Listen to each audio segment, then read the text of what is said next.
Radio Today, 89.6 FM. Radio Today, 89.6 FM. আমাদের জাতীয় কবি কাজী নজরুল ইসলাম বলেছেন, বিশ্বে যা কিছু মহান সৃষ্টি চিরকল্যাণকর, অর্ধেক তার করিয়াছে নারী, অর্ধেক তার নর। নারীদের বিষয়ে এখনো অনেক কুসংস্কারের বেড়াজাল সৃষ্টি হয়ে আছে, যা কিনা সংসার এবং সমাজ উন্নয়নে বাধা হয়ে আছে। বিশ্বের সাথে তাল মিলিয়ে আমাদের দেশ এগিয়ে যাচ্ছে, সমান তালে এগিয়ে যাচ্ছে নারীরাও। সেখানে আমাদের নারীরা কেন পিছিয়ে থাকবে? আমাদের সমাজে একজন নারী পুরুষের চেয়ে বেশি কাজ করে থাকে। প্রশ্ন আসতে পারে, কিভাবে? উত্তরে বলবো, একটি দিন অন্তত আপনার মা, বোন বা স্ত্রীকে গভীর মনোযোগের সাথে লক্ষ্য করলেই বুঝতে পারবেন। দিন দিন নারীর অবদান বেড়ে চলেছে, সেটা ঘরে কিংবা বাইরে। সবগুলো অবদানকে আমরা আবার দেখতেও পাই না। বিশেষ করে নারীরা গৃহস্থালিতে যে অবদান রেখে চলেছে, সেগুলোকে আমরা মনে করি তাদের দৈনন্দিন কাজ। আর ভাবা হয় সংসারে তারাই অবদান রাখে যারা বাইরে থেকে উপার্জন করে নিয়ে আসে। কিন্তু একজন গৃহিণী দৈনিক গড়ে 16 থেকে 20 ঘন্টা কাজ করে, যেগুলো মজুরিবিহীন। আবার কৃষিতে নারীর রয়েছে বিপুল অবদান। কৃষির সঙ্গে সংশ্লিষ্ট উঠোন কেন্দ্রিক কাজের প্রায় সবগুলোই করে নারী। এত কিছুর পরও নারী পায় না তাদের এই অবদানের মূল্যায়ন বা স্বীকৃতি, তাই মেলে না যথাযথ মর্যাদা। এই প্রেক্ষাপটকে সামনে নিয়ে রেডিও টুডের বিশেষ আয়োজন শুনছেন, মর্যাদায় গড়ি সমতা, কৃষিতে নারী। এই লক্ষ্যকে সামনে রেখে কৃষিতে নারীর অবদান এর বিভিন্ন দিক নিয়ে আমরা অনুষ্ঠান সাজিয়েছি। আজ আমরা কথা বলবো কৃষিতে নারীর মজুরিবিহীন শ্রম নিয়ে।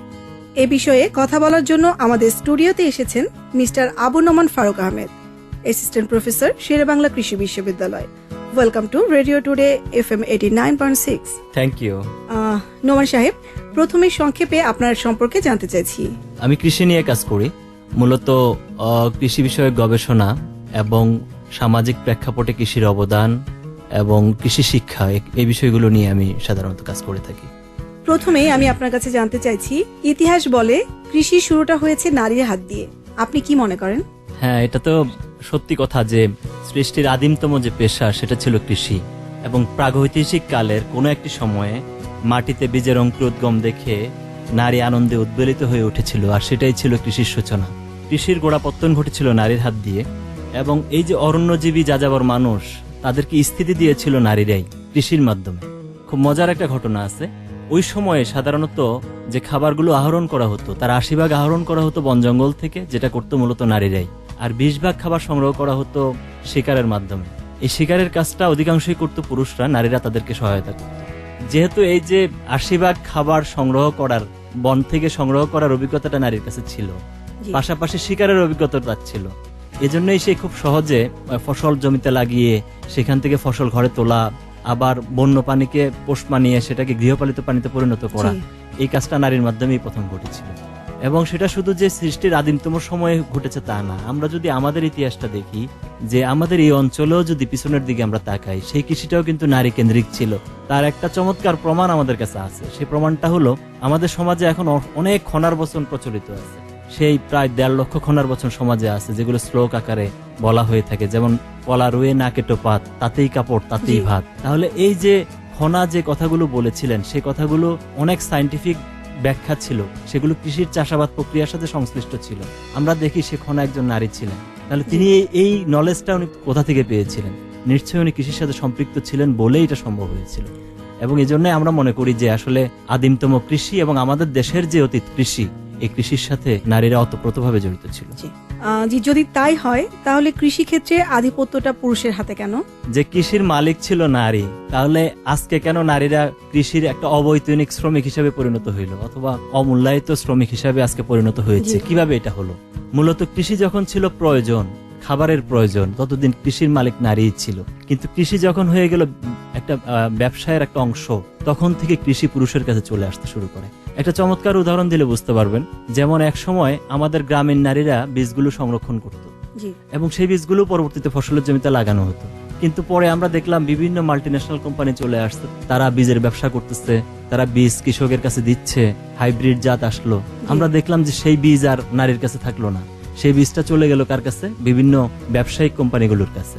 আরেকটা উদাহরণ আপনাকে দেই, যে গ্রাম অঞ্চলে প্রতিটি বাড়িতেই দেখবেন যে একটা গর্ত থাকে, জি সে গর্তে একজন মহিলা সারাদিন উঠোন ঝাড়ু দিয়ে সব ময়লা ওখানে গিয়ে জমা করে, অথবা গৃহস্থলে যে আবর্জনাগুলো হয় সেখানে জমা করে, গোয়ালঘর পরিষ্কার করে সেই জিনিসপত্রগুলো ওখানে ফেলে এবং সেখানে একটা কম্পোস্ট সার হয়, সেই সারটা জমিতে দিয়ে তারপরে সেখানে ফসল ফলানো হতো। কিন্তু যখন থেকে কেমিক্যাল ফার্টিলাইজার চলে আসলো, রাসায়নিক সার, তখন আর ওই যে জৈব সারের প্রয়োজনীয়তাটা চলে গেছে।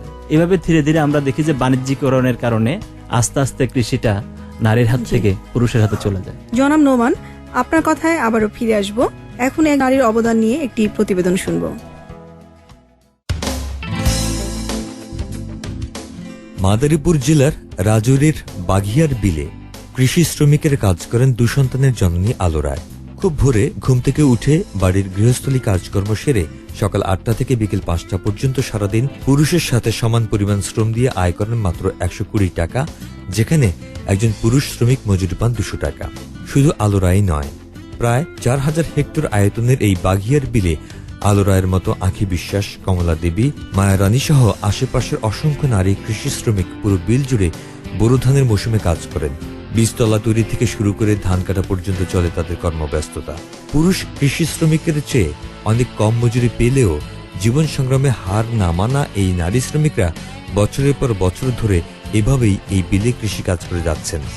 নারী কৃষি শ্রমিক আলো রায় বলেন, এই বিলে বছরে একবার শুধু বোরো ধান চাষ হয়। পুরুষ কৃষকদের পাশাপাশি আমরা নারী কৃষকরা সমানভাবে কৃষি শ্রম দিলেও ন্যায্য মজুরি পাই না। আমরা সমান কাজ করেও পুরুষদের প্রায় অর্ধেক মজুরি পাই। একই অভিযোগ আঁখি বিশ্বাস, কমলা দেবী, মায়া রানীদের। এই বিল থেকে প্রতি বছর কয়েক লাখ টন ধান উৎপাদন করা হয়, যেখানে নারী কৃষি শ্রমিকদের বিরাট অবদান রয়েছে। বাঘিয়ার বিলের নারী কৃষি শ্রমিকদের দাবি, দেশের সমস্ত নারী শ্রমিকদের মজুরি বৈষম্য দূর করে পুরুষদের পাশাপাশি নারীদের মজুরি নীতিমালা সমান করে বাস্তবায়ন করে নারীদের ন্যায্য অধিকারকে সুরক্ষিত করা হোক। এই যে প্রতিবেদনটি শুনলাম, জনাব নোমান এ প্রসঙ্গে যদি কিছু বলতেন। দেখেন, আমরা যদি কৃষিতে নারীর ভূমিকাটা কতটুকু এটা বোঝার জন্য খুব বেশি গবেষণার প্রয়োজন নেই। আপনার গ্রামের একটা পরিবারের দিকে একটু খেয়াল করেন, আপনি দেখেন একটা পরিবারের একটা মহিলা কতগুলো কাজ করেন। উনি সকালবেলা উঠে এই ঘরদোর পরিষ্কার করেন, পরিষ্কার করে সেগুলো ময়লাগুলো এক জায়গায় জমা করে সেখান থেকে সার হয়। আমরা একটু আগে বলেছি এই যে কম্পোস্ট সার তৈরি করার যে প্রযুক্তি, এটা নারীর উদ্ভাবিত একটা প্রযুক্তি। আমরা স্বীকার করি না অনেক সময়, কিন্তু এই প্রযুক্তিটা নারীর উদ্ভাবিত একটা প্রযুক্তি। আমরা দেখি একটা ফসল সংগ্রহ করে চাষি উঠানে এনে রাখেন, কিন্তু এর পরবর্তী যে স্টেপগুলো রয়েছে, যে প্রক্রিয়াগুলো রয়েছে, সকল কাজগুলো কিন্তু নারীরা করে। ঝাড়াই করা, মাড়াই করা, সেদ্ধ করা, চাল করা, শুকানো, অনেকগুলো স্টেপ রয়েছে। আমরা বলে থাকি যে ধান উৎপাদনের ক্ষেত্রে 24টা স্টেপ রয়েছে এবং এই 24টা স্টেপের মধ্যে 18টা স্টেপই করে নারী, এবং এগুলো কিন্তু পর্দার আড়ালে থেকে যায়। মাঠে যে কাজটুকু পুরুষ করে সেটাকে সবাই দেখে, বাট ঘরের ভিতরে যে কাজগুলো করে সেগুলোকে কেউ দেখে না। আমরা এরকম অনেক কিছু দেখি যেগুলোর আসলে ইনভেন্টরি হলো নারী। যেমন আপনাকে আরো দুটো উদাহরণ আমি দিতে পারি। একটা উদাহরণ হলো, যখন ফসলের বীজ সংরক্ষণ করা হয় তখন বীজের মধ্যে হয় বিষকাটালির পাতা অথবা নিম পাতা দিয়ে রাখেন, কেন? যাতে পোকামাকড় আক্রমণ না করে। এবং এই যে প্রযুক্তিটার উদ্ভাবক, এটাও কিন্তু নারীই করেছে। আবার আমরা দেখি হয়তো ঘরের পাশে একটা শিম গাছ লাগিয়েছে, সেখানে একটা পোকার আক্রমণ হলো, চুলা থেকে কিছু ছাই নিয়ে সেখানে ছিটাই দিচ্ছে, কেন? পোকাটা যাতে চলে যায়। এই প্রযুক্তিটাও কিন্তু নারীর। এরকম অনেকগুলো প্রযুক্তি আছে, অনেকগুলো বিষয় আছে। আমরা বিভিন্ন বিষয় বলে ছাত্রদেরকে শিখাই, পড়াই, কিন্তু এই সবগুলো বিষয় কিন্তু নারীরা করে থাকে। এবং এখন যেটা স্ট্যাটিস্টিক্স বলে সেটা হলো যে গ্রামীণ নারীরা 72% গ্রামীণ নারী কৃষি কাজের সাথে প্রত্যক্ষ কিংবা পরোক্ষভাবে সম্পৃক্ত। এটা 72% গ্রামীণ নারী। এবং তারা যে কাজগুলো করে, আপনি একটু আগে বলেছেন 15 থেকে 16 ঘন্টা তারা গৃহস্থালী কাজ এবং কৃষি কাজ করে থাকে। এটা জাতিসংঘের খাদ্য ও কৃষি বিষয়ক সংস্থা বলেছে 13 ঘন্টারও অধিক। দক্ষিণ এশিয়ার দেশগুলোতে গ্রামীণ নারীরা 13 ঘন্টারও অধিক সময় গৃহস্থালী কাজে এবং কৃষি কাজে দিয়ে থাকে। এবং এই যে কাজটুকু, এই কাজটুকু কিন্তু কোনো মজুরি নেই। এগুলোকে বলে আনঅ্যাকাউন্টেড অথবা আনপেইড ওয়ার্ক। কোনো মজুরি নেই, এটার কোনো পারিশ্রমিক নেই। ইভেন তো সবচেয়ে কষ্টের যে জায়গাটা, এগুলোর কোনো স্বীকৃতিও কিন্তু নেই। এরপরে আমি আপনার কাছে জানতে চাচ্ছি, যদি তাই হয় তাহলে কৃষিকাজকে যদি দুভাগে ভাগ করি, মজুরিবিহীন এবং মজুরির বিনিময়ে, দুক্ষেত্রে নারীর অংশগ্রহণ রয়েছে আপনি বললেন, তবে এর সাথে সম্পৃক্ত মজুরিবিহীন যে কাজগুলো, সেগুলোর প্রায় সবগুলোই নারীরা করে। হ্যাঁ, মজুরিবিহীন যে কাজগুলো রয়েছে সেগুলো সবগুলোই কিন্তু নারীরা করে থাকে। কিন্তু দুই ক্ষেত্রেই আমরা একটা বৈষম্য দেখি। যেমন আমরা দেখি যারা মজুরি পায়, এই যে বিভিন্ন রাইস মিলে নারীরা কাজ করে, যেখানে একটা পুরুষ যখন কাজ করে সে মজুরি পায় 250 থেকে 300 টাকা। একজন নারী মজুরি পায় 100 থেকে 120 অথবা 150 টাকা। সব ক্ষেত্রে একটা মজুরি বৈষম্য আছে। আরেকটা হলো পারিবারিক অঙ্গনে। পারিবারিক অঙ্গনে সে সারাদিন কাজ করে, কৃষির সাথে সংশ্লিষ্ট সকল কাজ। একটা হাঁস পালে, মুরগি পালে, গরু পালে, অথবা কোয়েল পালে, মাছ চাষ করে, এবং ঘরের উঠোনে কিছু শাকসবজির গাছ লাগায়, এবং সেগুলো সবগুলো কাজ করে। এই কাজগুলোরও কিন্তু সে কখনো স্বীকৃতি পায় না। এগুলো সে করে, কিন্তু ডিমটা বিক্রি করে দেখা যায় যে ওই হাজবেন্ডই নিয়ে নেয়, গরুর দুধটা বিক্রি করে হাজবেন্ড নিয়ে নেয়। সেগুলো অনেক সময় নারীর হাতেও আসে না। এগুলোর যে ফল, সে ফলটাও কিন্তু নারী পায় না।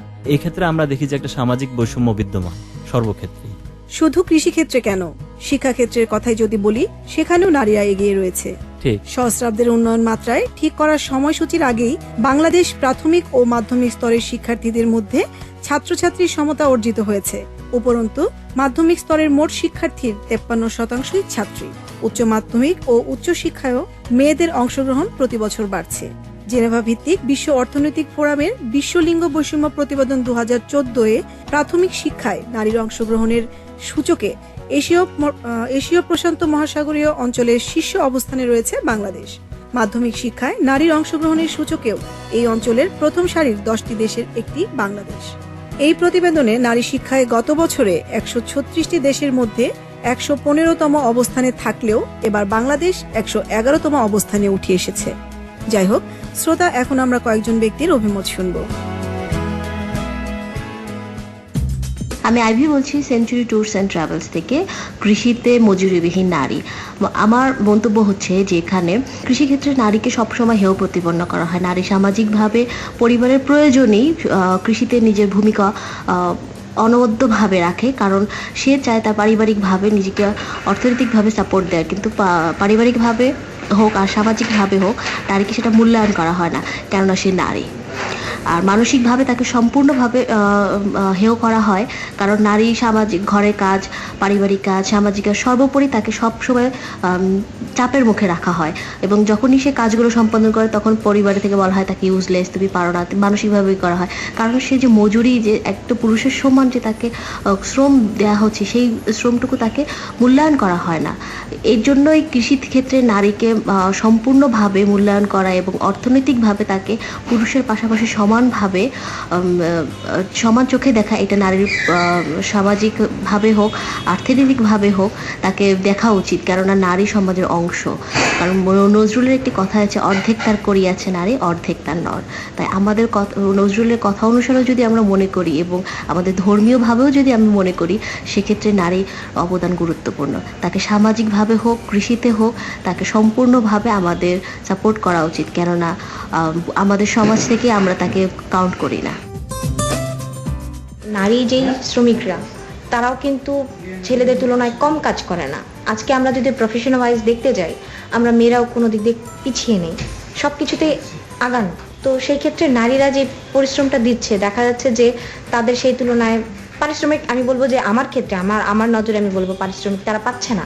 সে কোনো জায়গায় যাচ্ছে কাজ করতে, যেই সারাদিন পরিশ্রম, সকাল থেকে তার সন্ধ্যা রাত্রে 8টা পর্যন্ত যে সে কাজ করে, তাদের তো কোনো ঘড়ির কোনো টাইমের কোনো নির্দিষ্টতা নেই। আমাদের তো সকাল 10টা থেকে শুরু হবে, 6টা বাজে শেষ হয়ে যাবে, একটা ঘড়ির টাইম আছে, কিন্তু তাদের সেই টাইমটাও নাই। তো সেই ক্ষেত্রে দেখা যাচ্ছে যে তারা কাজ করে, কাজের বিনিময়ে অনেক ফ্যামিলিতে বা অনেক বাড়িতে দেখা যায় যে কাজের জন্য তাকে বিনিময়ে কিছু ধান দিয়ে দেওয়া হয়। সে সেই ধানগুলো আঁচলে করে নিয়ে এসে সিদ্ধ করবে। সেটাতে কি তার পেট ভরবে? সেটা কি তার পারিশ্রমিক? না, আমার চোখে সেটা পারিশ্রমিক না। পারিশ্রমিক মিনস হচ্ছে সে কিছু টাকা দিয়ে, সেই ফ্যামিলির জন্য ভরণ পোষণ, মানে যা খাওয়া দাওয়া করতে পারে। শুধু ধান খেলে তো হবে না, তার জন্য ধানের সাথে তরকারিও খেতে হবে, শুধু ধান সিদ্ধ করে খাওয়া যায় না। এবার আমি তো খাবো না, সো এটা আমি যেটা না খেতে পারবো অন্য কেউ খেতে পারবে না। তো আমাদের ফোকাস হওয়া উচিত তাদের পারিশ্রমিক নিয়ে, পারিশ্রমিক পাচ্ছে কিনা, পাচ্ছে না সেটা নিয়ে। আমি শাহনাজ বেগম, সিনিয়র শিক্ষিকা বনানী বিদ্যানিকেতন। কৃষিতে নারী শ্রমিকদের যে অবদান বা নারী শ্রমিকদের মূল্যায়ন, সে সম্পর্কে আমি বলবো যে সাধারণত প্রথমে যেটা বলতে চাই, একজন গৃহিণী হিসাবে যখন কৃষিতে তার শ্রমটা দেয়, সেই ক্ষেত্রে দেখা যায় সেক্ষেত্রে অর্থনৈতিকভাবে তাকে কোনো মূল্যায়ন করা হয় না।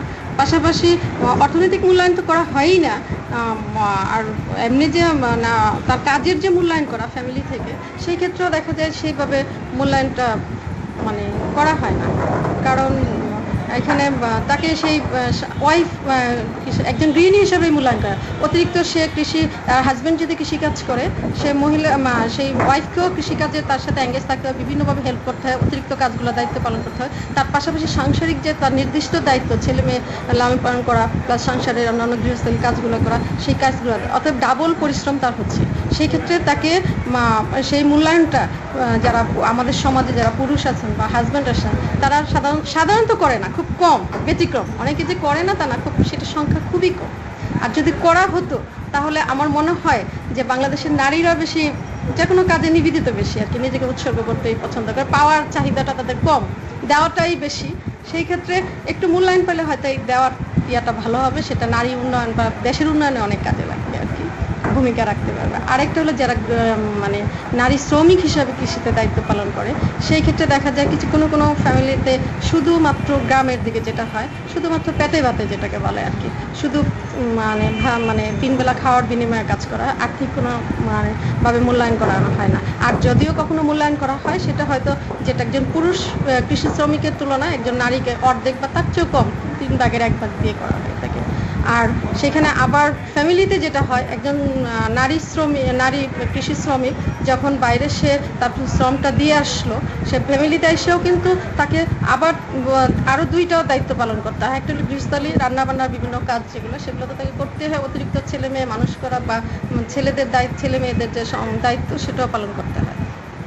সেই ক্ষেত্রে দেখা গেছে যে হাজবেন্ডকে বা ফ্যামিলিতে যারা অন্যরা থাকে তাকে সেই মূল্যায়নটুকু বা তার দিকে একটু চিন্তা করা উচিত, যে সে কীভাবে মানে তার ফিটনেস থাকবে কিনা, সে সুস্থ থাকবে কিনা, সে মানে তার যে একটা রেস্ট বা তার যে একটা মানসিক একটা শান্তির দরকার, সেই বিষয়গুলো মানে দিক দেখা হয় না, আমাদেরকে দেখলে ভালো হবে।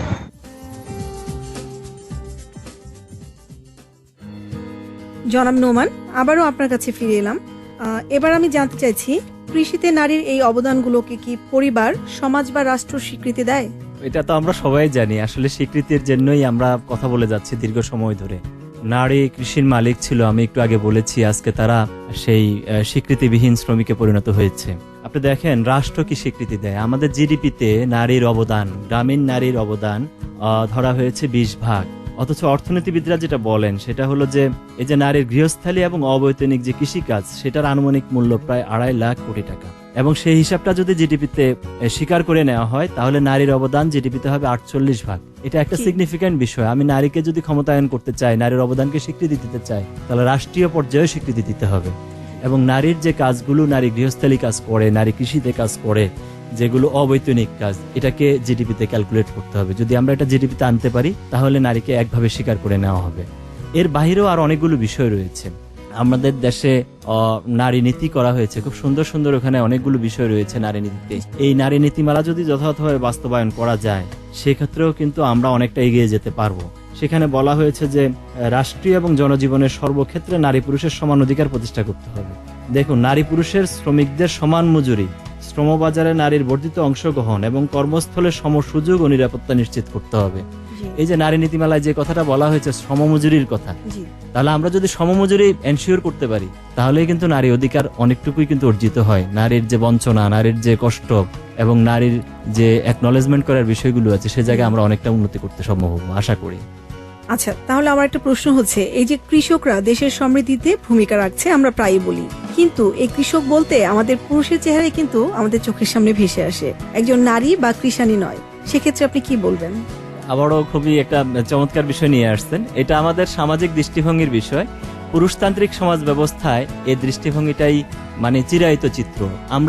আপনি দেখুন, আপনি যে বলছেন কৃষক বললেই আমরা একটা বুঝি যে একটা লোক মাথায় বোঝা নিয়ে, ধানের বোঝা নিয়ে গ্রামের বাড়িতে নিয়ে যাচ্ছে, এটাই হলো কৃষক। এর বাহিরে আর কোনো কৃষিকাজ নেই। আসলে সামাজিক চিত্রটা অনেকটা, মানুষের চিন্তা ভাবনাটা অনেকটা ওই রকমই। আমরা যদি কৃষি সম্প্রসারণ অধিদপ্তর যারা কৃষকদের নিয়ে কাজ করে তাদেরকে জিজ্ঞেস করি যে বাংলাদেশে কতজন কৃষক আছে, তারা কিন্তু বলে দিতে পারবে যে এতজন কৃষক রয়েছে বাংলাদেশে। কিন্তু আপনি যদি জিজ্ঞেস করেন যে বাংলাদেশে কতজন কিষাণী রয়েছে, তাদের কাছে কোনো ডাটাবেজ নেই। আরো একটা বিষয় আমরা ওদেরকে বলেছিলাম যে আপনারা কৃষি সেবা কার্ড দিয়েছেন কৃষকদেরকে এই সুবিধার অংশ হিসাবে, কতজন কৃষাণী সেই কার্ডগুলো পেয়েছে, তাদের কাছে কিন্তু সেই তথ্য নেই। তার মানে আমাদের যে সমাজের যে মাইন্ড সেটআপটা, সেটা কিন্তু কৃষক কেন্দ্রিক, যার কারণে আমরা কিষাণীর কাজগুলোকে দেখিও না এবং সেটাকে আমরা অ্যাকনলেজও করি না। এটা পুরুষতান্ত্রিক সামাজিক ব্যবস্থার কারণেই আমরা কৃষক বলতে শুধুমাত্র একজন পুরুষকেই বুঝি, কিন্তু একজন নারী যে কৃষির সাথে অতপ্রতভাবে জড়িত সেই বিষয়টা আমাদের চোখে ভেসে ওঠে না। নারীর কাজের গুরুত্ব ও আর্থিক মূল্যায়ন করা হলে অর্থনৈতিক ও সামাজিক অবস্থার আশানুরূপ পরিবর্তন আসবে। ঠিক। জনাব নোমান ফারুক, আপনাকে অনেক ধন্যবাদ আমাদের সময় দেওয়ার জন্য। আপনাকে অনেক ধন্যবাদ। আমরা আশা করি নারীর এই কাজের যদি আমরা স্বীকৃতি দিতে পারি, মানুষ হিসেবে আমরা অনেক বড় হতে পারবো এবং দেশ হিসেবে আমরা অনেক দূরে এগিয়ে যেতে পারবো। ধন্যবাদ। প্রিয় শ্রোতা, আমি জিনিয়া আজ বিদায় নিচ্ছি। আগামী সপ্তাহে আবারও আপনাদের সাথে কথা হবে। সাথে থাকার জন্য ধন্যবাদ। অপরূপে সৃষ্ট জগতের যা কিছু আছে সুন্দর, তোমাকে জানিতে কৃপণতা করেনি আমার ঈশ্বর। অপরূপে সৃষ্ট জগতের যা কিছু আছে সুন্দর, তোমাকে জানিতে কৃপণতা করেনি আমার ঈশ্বর। তোমাকে করেছে মহিমান্বিত দানিয়া তোমায় মায়ের রূপ, তোমারই চরণে রয়েছে লুকায়ে পরকালের সর্বসুখ। তোমাকে করেছে মহিমান্বিত দানিয়া তোমায় মায়ের রূপ, তোমারই চরণে রয়েছে লুকায়ে পরকালের সর্বসুখ। হে নারী তুমি ওঠো জাগিয়া, নিজের আসন লও বুঝিয়া, তোমারই জন্য সৃষ্ট সমাজ, তোমারই জন্য সমাজ অটুট। হে নারী তুমি ওঠো জাগিয়া, নিজের আসন লও বুঝিয়া, তোমারই জন্য সৃষ্ট সমাজ, তোমারই জন্য সমাজ অটুট। সমাজ গড়ার কারিগর তুমি, তোমারই মুঠোয় বিশ্ব সুখ।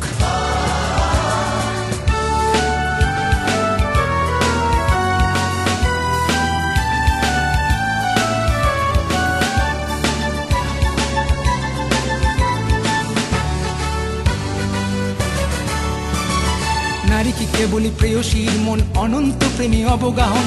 নারীকে কেবলই বোনের স্নেহ, মায়ের মমতা চিরন্তন। নারীকে কেবলই প্রেয়সীর মন, অনন্ত প্রেমী অবগাহন। নারীকে কেবলই বোনের স্নেহ, মায়ের মমতা চিরন্তন। এ যে তার সহজাত ভাব, মহিমান্বিত নারী স্বরূপ। প্রেমের বলয়ে রেখেছে জড়ায় সংসারে যত দুঃখ সুখ।